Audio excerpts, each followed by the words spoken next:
ನಮಸ್ಕಾರ ಆತ್ಮೀಯರೇ, ನಾನು ಚಂದ್ರಕಾಂತ್ ಎಸ್ ಇನಾಮದಾರ್. ಈ ಒಂದು ವಿಡಿಯೋದೊಳಗೆ ತಮಗೆ ಹಲವಾರು ಜನ ರಾಜ ಮಹಾರಾಜರಿಂದ ರಚನೆಯಾಗಿರ್ತಕ್ಕಂಥ ರಾಜ ಮನೆತನಗಳ ಬಗ್ಗೆ, ಅವುಗಳ ವಿಶೇಷತೆಗಳ ಬಗ್ಗೆ ತಿಳಿಸ್ಕೊಡ್ತಾ ಇದ್ದೇನೆ. ತಾವುಗಳು ನನ್ನೊಂದಿಗೆ ಕನೆಕ್ಟ್ ಇರ್ರಿ. ನನ್ನ ಯೂಟ್ಯೂಬ್ ಚಾನಲ್ ಆಗಿರುವ ಚಂದ್ರಕಾಂತ್ ಇನಾಮದಾರ್ ಯೂಟ್ಯೂಬ್ ಚಾನಲ್ಗೆ ಸಬ್ಸ್ಕ್ರೈಬ್ ಆಗಿರಿ. ಇದರಿಂದ ಹಲವಾರು ವಿಡಿಯೋಗಳು ತಮ್ಮ ಸ್ಪರ್ಧಾತ್ಮಕ ಪರೀಕ್ಷೆ ತಯಾರಿಗೆ ದೊರೀತಾವೆ ಅಂತಕ್ಕಂಥ ವಿಚಾರವನ್ನು ವ್ಯಕ್ತಪಡಿಸ್ತಾ ಇವತ್ತಿನ ಕ್ಲಾಸಿಗೆ ಅಣಿಯಾಗೋಣ. ಆತ್ಮೀಯರೇ, ನಮ್ಮ ಕರ್ನಾಟಕ ಅಂತಕ್ಕಂಥ ಈ ಒಂದು ಭವ್ಯವಾದ ಒಂದು ಪ್ರದೇಶ, ಈ ಒಂದು ರಾಜ್ಯ ಏನಿದೆ, ಅದ್ಭುತಗಳಿಂದ ಕೂಡಿರ್ತಕ್ಕಂಥದ್ದು. ಈ ಒಂದು ಕರ್ನಾಟಕ ಅಂತಕ್ಕಂಥ ಪದ ಮೊದಲ ಬಾರಿಗೆ ಬಳಕೆಗೆ ಬಂದಿರತಕ್ಕಂಥದ್ದು ಮಹಾಭಾರತದ ಸಭಾಪರ್ವದೊಳಗೆ. ಇನ್ನು ಕರ್ನಾಟಕ ಅಂತಕ್ಕಂಥ ಪದ ಮೊದಲ ಬಾರಿಗೆ ಮಹಾಭಾರತದ ಭೀಷ್ಮ ಪರ್ವದೊಳಗೆ ಏನಾಯಿತು, ಪ್ರಚಾರದೊಳಗೆ ಬಂತು. ಇನ್ನು ಕರುನಾಡರ್ ಅಂತಕ್ಕಂಥ ಶಬ್ದ ಯಾವ ರೀತಿಯಾಗಿ ಪ್ರಚಾರಕ್ಕೆ ಬಂತಪ್ಪ ಅಂದ್ರೆ, ಇಳಂಗೋವಡಿಗಲ್, ಇದು ಒಂದು ಶಿಲಪ್ಪಾಧಿಕಾರಂ, ಇಳಂಗೋಡಿಗಲ್ ಅವರು ಬರೆದಿರ್ತಕ್ಕಂಥ ಶಿಲಪ್ಪಾಧಿಕಾರಂ ಅಂತಕ್ಕಂಥ ಒಂದು ತಮಿಳು ಕಾವ್ಯದೊಳಗೆ ಕರುನಾಡರ್ ಅಂತಕ್ಕಂಥ ಶಬ್ದವನ್ನು ಬಳಸಲಾಗಿದೆ. ಕರುನಾಡ್ ಅಂದರೆ ಏನು? ಕರುನಾಡರ್ ಅಂದರೆ ಏನಪ್ಪ ಅಂತಂದ್ರೆ, ಬೆಟ್ಟ ಗುಡ್ಡಗಳಿಂದ ರಚನೆ ಆಗಿರ್ತಕ್ಕಂಥ ಒಂದು ನಾಡು ಅಂತಕ್ಕಂಥದ್ದು ಕರುನಾಡರ್ ಅಂತಕ್ಕಂಥ ಪದದ ಅರ್ಥ ಆಗ್ತದೆ. ಇನ್ನು ನಾವು ಒಂದೊಂದಾಗಿ ಸಾಮ್ರಾಜ್ಯಗಳನ್ನು ತೆಗೆದುಕೊಳ್ತಾ ಹೋಗ್ತಾ ಹೋದರೆ, ಮೊಟ್ಟ ಮೊದಲಿಗೆ ನಮ್ಮ ಈ ಭವ್ಯವಾದ ಭಾರತದೊಳಗೆ ಅದ್ಭುತವಾದ ಆಡಳಿತ ನೀಡಿರ್ತಕ್ಕಂಥ ಸಾಮ್ರಾಜ್ಯ ಅಂದ್ರೆ ಮೌರ್ಯ ಸಾಮ್ರಾಜ್ಯ ಅಂತ ಹೇಳ್ತೀವಿ ನಾವು. ಮೌರ್ಯ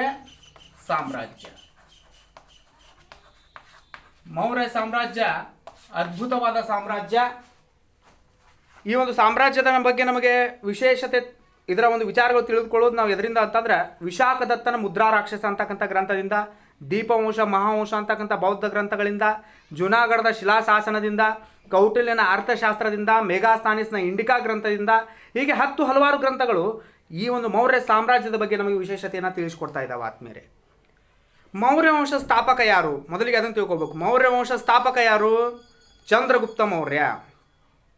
ಏನಿದು ಮೌರ್ಯ? ಏನು ಮುರ ಅಂತಂದರೆ ನಂದ ಅರಸನ ಪತ್ನಿಯಾಗಿರ್ತಕ್ಕಂಥ ಮುರ ಅಂದರೆ ಅವಳು ಶೂದ್ರನ ಮಗಳು, ಅವಳಿಂದ ಜನಿಸಿರ್ತಕ್ಕಂಥವನೇ ಈ ವ್ಯಕ್ತಿ. ಮುರ ಅನ್ನುವ ಪದದ ಅರ್ಥ ಇದು. ಇವರು ರಾಜಸ್ಥಾನದ ರಜಪೂತನರ ಗೆಜಿಟಿಯರ್ ಮೋರಿಸ್ ಅಂತಕ್ಕಂಥ ವಂಶಕ್ಕೆ ಸೇರಿದವರಾಗಿದ್ದರು ಮೌರ್ಯರು. ಚಂದ್ರಗುಪ್ತ ಈ ಒಂದು ಚಾಣಕ್ಯನ ಚಾಣಾಕ್ಷತನದಿಂದ ಆತನ ಸಲಹೆಯ ಮೇರೆಗೆ ಏನು ಮಾಡಿದಪ್ಪ ಅಂದ್ರೆ, ನಂದರ ಧನಾನಂದನನ್ನು ಕೊಂದುಬಿಟ್ಟು ಮೌರ್ಯ ವಂಶ ಸ್ಥಾಪನೆಯನ್ನು ಮಾಡಿದ.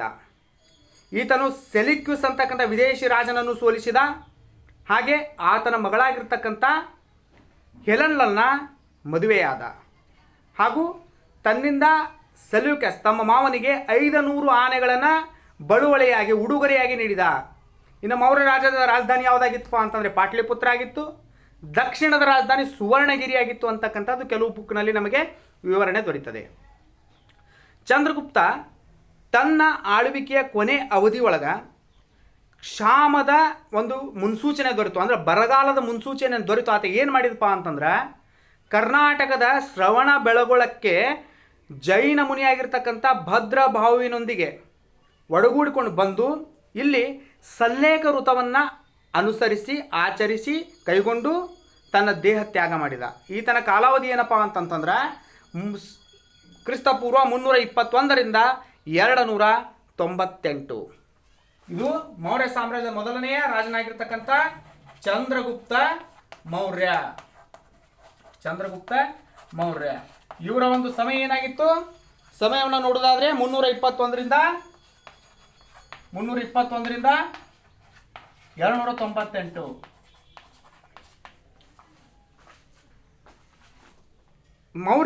ಚಂದ್ರಗುಪ್ತ ಮೌರ್ಯ ಸೆಲ್ಯೂಕಸ್ನನ್ನು ಸೋಲಿಸಿ ಆತನ ಮಗಳನ್ನ ಮದುವೆ ಆದಮೇಲೆ ಸೆಲ್ಯೂಕಸ್ ಏನು ಮಾಡ್ತಾನಪ್ಪ ಅಂತಂದ್ರೆ, ತನ್ನ ಆಸ್ಥಾನದಲ್ಲಿರ್ತಕ್ಕಂಥ ಮೇಘಾಸ್ಥಾನಿಸ್ನನ್ನು ಚಂದ್ರಗುಪ್ತ ಮೌರ್ಯನ ಆಸ್ಥಾನಕ್ಕೆ ಕಳಿಸ್ತಾನೆ.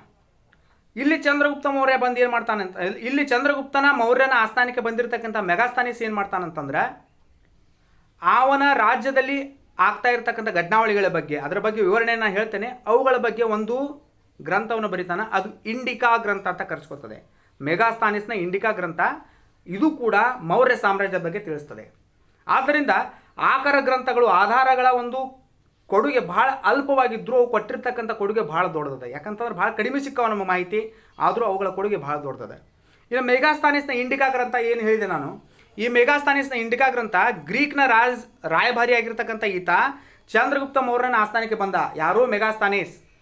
ಅವನು ಮೌರ್ಯರ ರಾಜಧಾನಿ ಪಾಟ್ಲಿಪುತ್ರದಲ್ಲಿನ ತನ್ನ ಅನುಭವಗಳನ್ನು ತನ್ನ ಗ್ರಂಥವಾಗಿರ್ತಕ್ಕಂಥ ಇಂಡಿಕಾ ಗ್ರಂಥದೊಳಗೆ ಬರೆದಿದ್ದಾನೆ. ಈ ಕೃತಿ ದೊರೆತಿಲ್ಲ, ಆ ಕೃತಿ ದೊರೆತಿಲ್ಲ.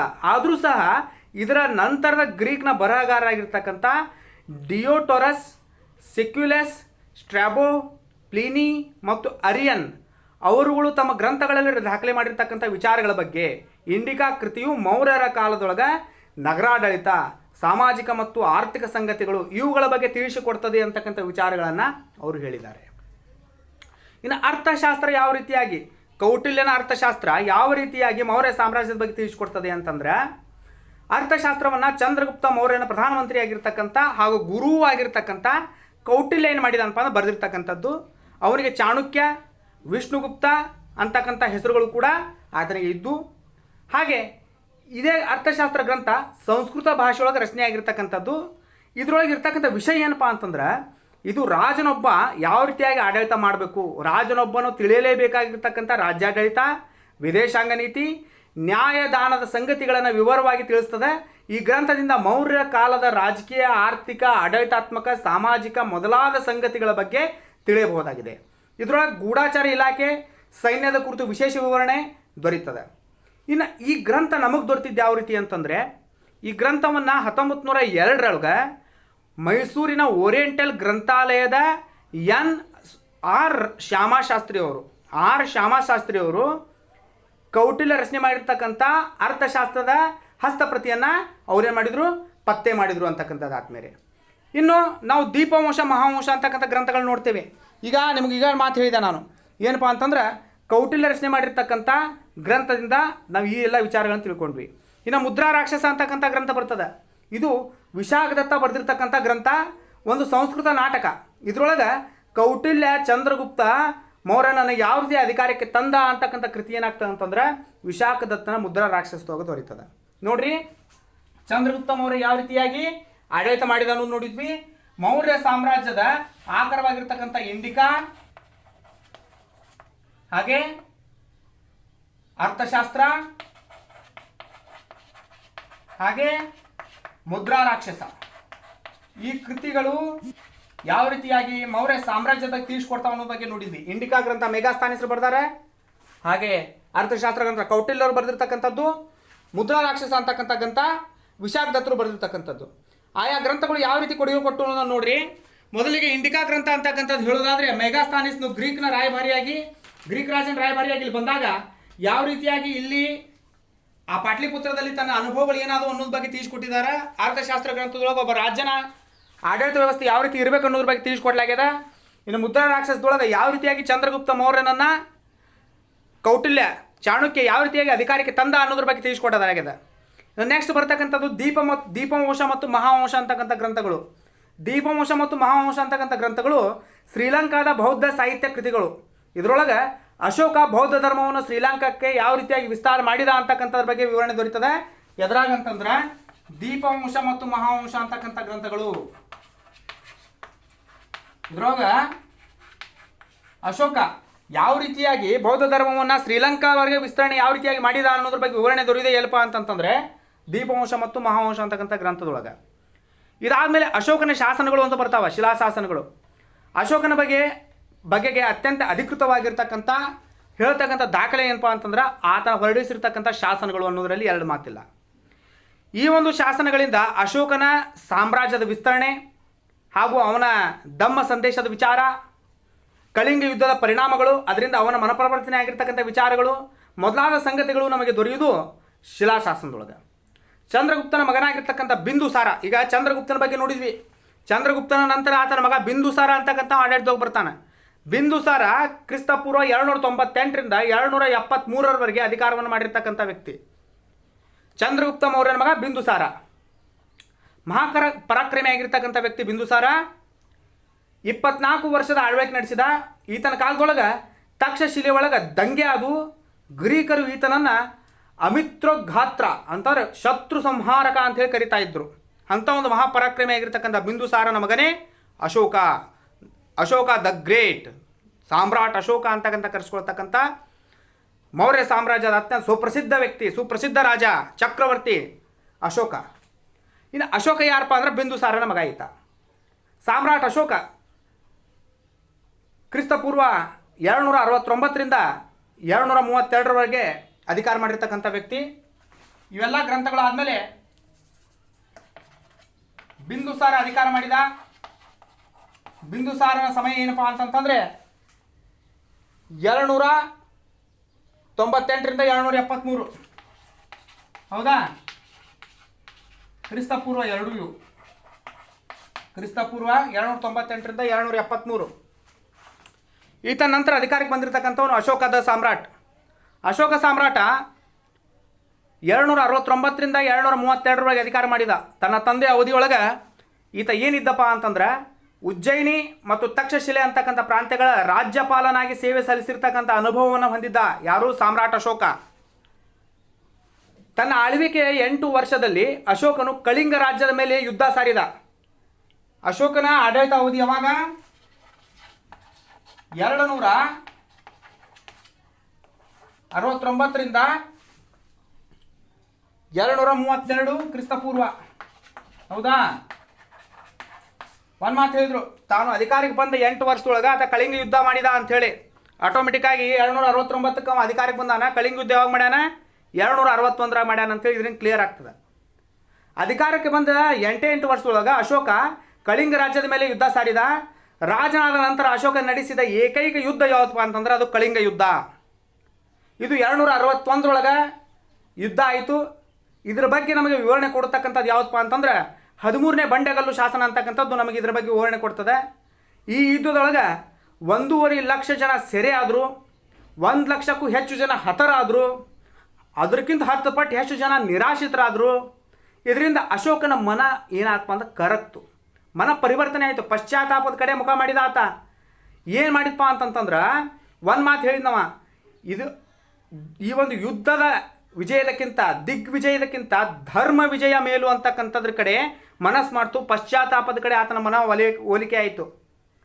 ಇದರಿಂದಾಗಿ ಆತ ತನ್ನ ಜೀವನದ ಕೊನೆಗಾಲವನ್ನು ಏನು ಮಾಡಿಬಿಟ್ಪ ಅಂತಂತಂದ್ರೆ ಬೌದ್ಧ ಧರ್ಮದ ಕಡೆ ವಾಲಿದ, ಶಾಂತಿ ಪ್ರತಿಪಾದನೆಗಾಗಿ ಮೀಸಲಿಟ್ಟ. ಈ ರೀತಿಯಾಗಿ ಆಡಳಿತ ಮಾಡ್ತಾ ಬಂದ. ಕೇವಲ ಮಾಡಿರ್ತಕ್ಕಂಥ ಒಂದು ಯುದ್ಧದಿಂದಲೇ ತನ್ನ ಒಂದು ಮನಸ್ಸನ್ನು ಪರಿವರ್ತನೆ ಮಾಡಿಕೊಂಡಿರ್ತಕ್ಕಂಥದ್ದು ಅಶೋಕದ ಸಾಮ್ರಾಟ್. ಅಶೋಕ ಸಾಮ್ರಾಟ ಬೌದ್ಧ ಧರ್ಮವನ್ನು ಸ್ವೀಕರಿಸಿದ. ಆತ್ಮೀಯರೇ, ಬೌದ್ಧ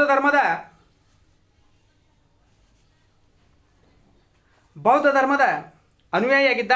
ಯಾವ ರೀತಿಯಾಗಿ ಬೌದ್ಧ ಧರ್ಮವನ್ನು ಆತ ಬೆಳೆಸಲಿಕ್ಕೆ ಪ್ರಯತ್ನ ಪಟ್ಟ ಅನ್ನೋದ್ರ ಬಗ್ಗೆ ನೋಡೋದಾದ್ರೆ, ಕಳಿಂಗ ಯುದ್ಧದ ನಂತರ ಅಶೋಕ ಬೌದ್ಧ ಧರ್ಮವನ್ನು ಸ್ವೀಕಾರ ಮಾಡಿದ. ಬೌದ್ಧ ವಿಹಾರ ಮತ್ತು ಚೈತ್ಯಗಳಿಗೆ ದಾನ ಧರ್ಮವನ್ನು ಮಾಡಿದ. ತನ್ನ ಸಾಮ್ರಾಜ್ಯದೊಳಗೆ ಪ್ರಾಣಿ ಪಕ್ಷಿಗಳ ಹತ್ಯೆಗಳನ್ನು ನಿಷೇಧಿಸಿದ. ಅಶೋಕ ಪ್ರಜೆಗಳೆಲ್ಲರೂ ತನ್ನ ಮಕ್ಕಳಂತೆ ಅಂತೇಳಿ ಸಾರಿದ.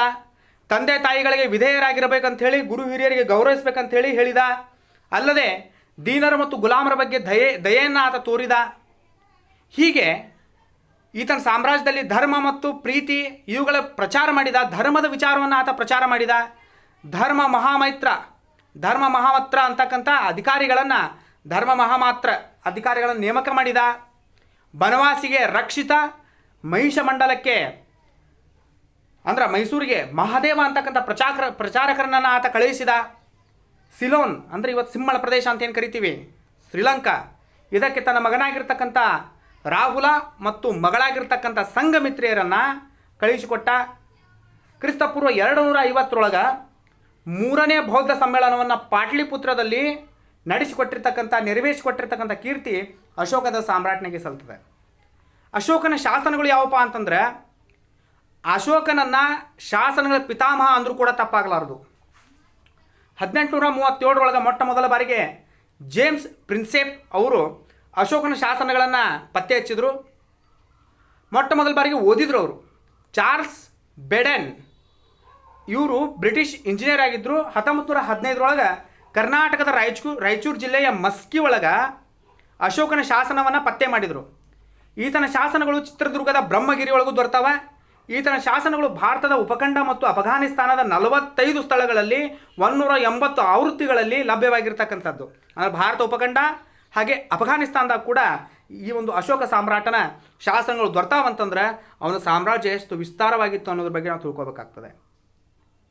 ಮೌರ್ಯ ಸಾಮ್ರಾಜ್ಯದ ಬಹುತೇಕ ಭಾಗಗಳಲ್ಲಿರುವ ಅಶೋಕನ ಶಾಸನಗಳು ಬ್ರಾಹ್ಮಿ ಮತ್ತು ಪ್ರಾಕೃತಿ ಲಿಪಿಗಳಲ್ಲಿವೆ. ಇದನ್ನು ತಿಳ್ಕೊಡ್ರಿ. ಬ್ರಾಹ್ಮಿ ಮತ್ತು ಪ್ರಾಕೃತಿ ಲಿಪಿ ಒಳಗೆ ಅಶೋಕನ ಸಾಮ್ರಾಜ್ಯದ ಶಾಸನಗಳು ನಮಗೆ ದೊರೀತಾ ಇದ್ದಾವೆ. ವಾಯುವ್ಯ ಭಾರತದ ಕೆಲವು ಪ್ರದೇಶಗಳಲ್ಲಿ ಅರೆಮಿಕ್ ಮತ್ತು ಖರೋಷ್ಠಿ ಲಿಪಿಗಳೊಳಗಿದ್ರೆ ಅಫ್ಘಾನಿಸ್ತಾನದಾಗ ಅರೆಮಿಕ್ ಮತ್ತು ಗ್ರೀಕ್ನ ಲಿಪಿ ಭಾಷೆ ಒಳಗೆ ಇರುವುದು ಬಹಳ ಮುಖ್ಯವಾಗಿರ್ತಕ್ಕಂಥದ್ದು, ಬಹಳ ವಿಶೇಷವಾಗಿರ್ತಕ್ಕಂಥದ್ದು.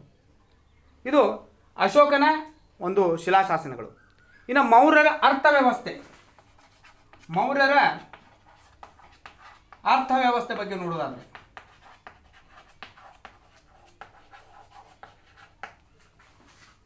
ಆತ್ಮೀಯರೇ, ಮೌರ್ಯರ ಕಾಲದೊಳಗೆ ಕೆರೆ ನೀರಾವರಿ, ಕಾಲುವೆ ನೀರಾವರಿ ವ್ಯವಸ್ಥೆ ಉತ್ತಮವಾಗಿತ್ತು.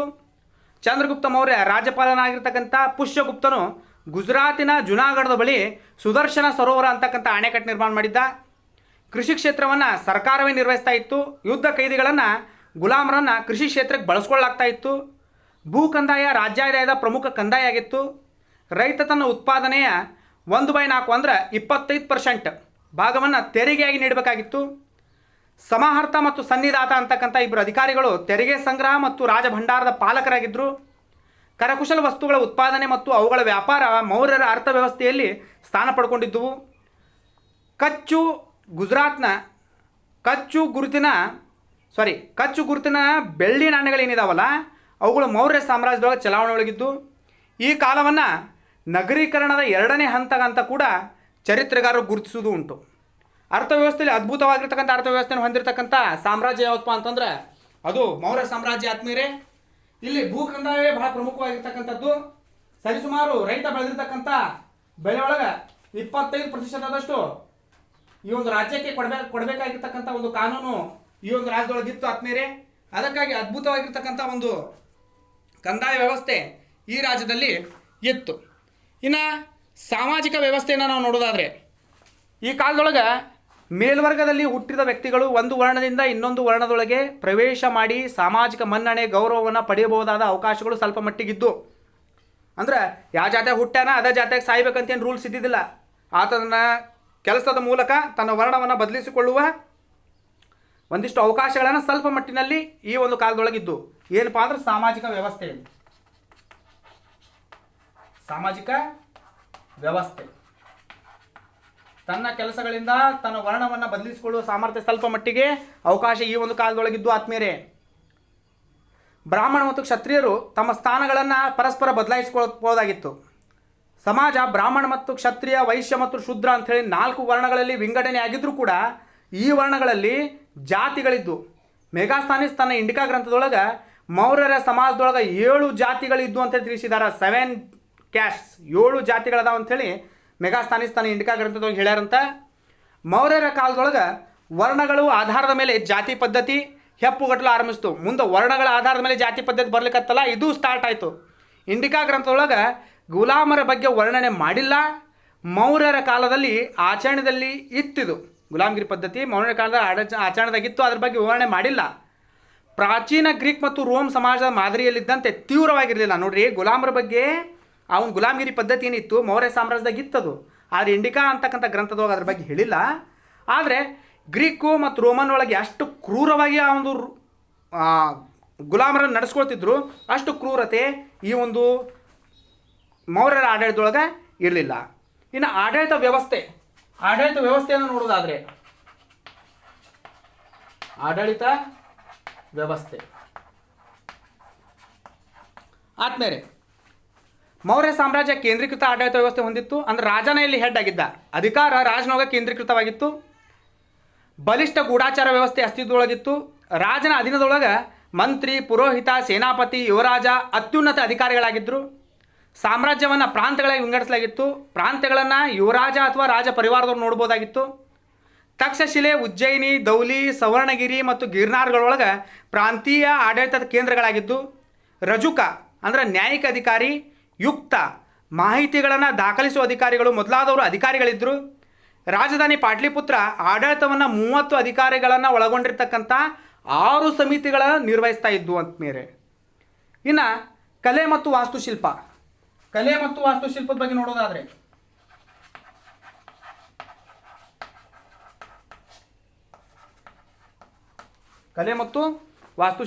ನೋಡೋದಾದರೆ ಮೆಗಾಸ್ಥಾನಿಸ್ನ ಇಂಡಿಕಾ ಗ್ರಂಥ ಪಾಟ್ಲಿಪುತ್ರದೊಳಗೆ ಮೌರ್ಯರ ವೈಭವಪೂರ್ಣ ಅರಮನೆಗಳು ಕುರಿತು ದಾಖಲಿಸ್ತದೆ. ಅರಮನೆ ಮತ್ತು ಸುತ್ತುವರೆದಿರ್ತಕ್ಕಂಥ ಮರದ ಕೋಟೆಗಳು ಕೆಲವು ಅವಶೇಷಗಳನ್ನು ಉತ್ಖನನದ ವೇಳೆ ದೊರೆತಾವು. ಅಂದ್ರೆ ಅಲ್ಲಿ ಯಾವ ರೀತಿಯಾಗಿ ಅರಮನೆಗಳಿದ್ದು, ಯಾವ ರೀತಿಯಾಗಿ ಮರದ ಕೋಟೆಗಳಿದ್ದು ಅವು ಉತ್ಖನನ ವೇಳೆಗೆ ದೊರೆತಾವು. ಅಶೋಕನ ಕಾಲದೊಳಗೆ ಅನೇಕ ಸ್ತೂಪಗಳು ಸ್ತಂಭಗಳು ನಿರ್ಮಾಣಗೊಂಡಿವೆ. ಇವುಗಳನ್ನು ಇಂದು ಕೂಡ ದೊರೆತಿರ್ತಕ್ಕಂಥದ್ದು ಭಾಳ ವಿಶೇಷ. ಇವತ್ತು ದೊರೆತಿರ್ತಕ್ಕಂಥ ಅತ್ಯಂತ ದೊಡ್ಡ ಸ್ತೂಪ ಯಾವತ್ತಪ್ಪ ಅಂದ್ರೆ ಸಾಂಚಿ ಸ್ತೂಪ. 30ಕ್ಕೂ ಹೆಚ್ಚು ಸ್ತಂಭಗಳು ಇದ್ರಾಗ ದೊರೆತಾವೆ. ಅವುಗಳನ್ನು ಅತ್ಯಂತ ನುಣುಪಾಗಿ ನಯಗೊಳಿಸಲಾಗಿದೆ. ಸ್ತಂಭದ ಮೇಲೆ ಸಿಂಹ ಅಥವಾ ಗೂಳಿಯ ಶಿಲ್ಪಗಳನ್ನು ನಾವು ನೋಡ್ಬೋದಾಗಿದೆ. ನಮ್ಮ ರಾಷ್ಟ್ರ ಲಾಂಛನ 4 ಮುಖದ ಸಿಂಹ ಸಾರಾನಾಥದ ಅಶೋಕ ಸ್ತಂಭದಲ್ಲಿಂದಲೇ ನಮಗೆ ದೊರೆತಿರ್ತಕ್ಕಂಥದ್ದು. ಅಶೋಕನು ಬರಾಬರ್ ಬೆಟ್ಟದಲ್ಲಿ ಏನು ಮಾಡಿದ್ಪ ಅಂತಂತಂದ್ರೆ 3 ನಾಗಾರ್ಜುನಿಯ 3 ಶಿಲಾಛೇದಿತ ಗುಹೆಗಳನ್ನು ಹಾಗೂ ಅವನ ಮಗ ದಶರಥ ಅಂದ್ರೆ ನೋಡ್ರಿ, ಅಶೋಕ ಬರಾಬರ್ ಬೆಟ್ಟದೊಳಗೆ 3 ಶಿಲಾಛೇದಿತ ಗುಹೆಗಳನ್ನು ಮತ್ತು ಆತನ ಮಗನಾಗಿರ್ತಕ್ಕಂಥ ದಶರಥ ನಾಗಾರ್ಜುನ ಬೆಟ್ಟದೊಳಗೆ 3 ಶಿಲಾಛೇದಿತ ಗುಹೆಗಳನ್ನು ನಿರ್ಮಾಣ ಮಾಡಿದಾನೆ. ಈ ಒಂದು ಗುಹೆಗಳು ಕೂಡ ಮೌರ್ಯ ಸಾಮ್ರಾಜ್ಯದ ಪ್ರಮುಖ ನಿರ್ಮಾಣಗಳಲ್ಲಿ ಒಂದಾಗಿದ್ದಾವೆ ಆತ್ಮೀಯರೇ. ಇದು ಮೌರ್ಯ ಸಾಮ್ರಾಜ್ಯದ ಕಲೆ ಮತ್ತು ವಾಸ್ತುಶಿಲ್ಪ ಅಂತಕ್ಕಂಥದ್ದು. ಈ ರೀತಿಯಾಗಿ ಮೌರ್ಯ ಸಾಮ್ರಾಜ್ಯ ಕೂಡ ಅದ್ಭುತವಾದಂಥ ಆಡಳಿತವನ್ನು ಮಾಡ್ತಾ ಬಂತು.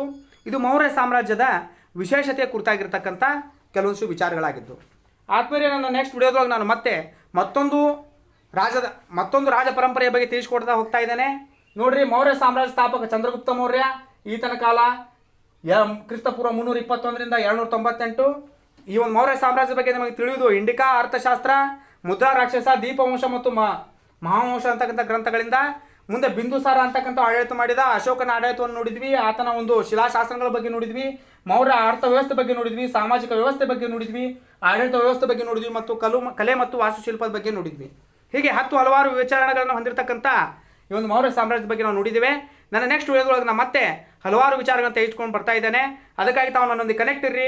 ನನ್ನ ಯೂಟ್ಯೂಬ್ ಚಾನಲ್ ಆಗಿರುವ ಚಂದ್ರಕಾಂತ್ ಇನಾಮದಾರ್ ಯೂಟ್ಯೂಬ್ ಚಾನಲ್ಗೆ ಸಬ್ಸ್ಕ್ರೈಬ್ ಆಗಿರಿ.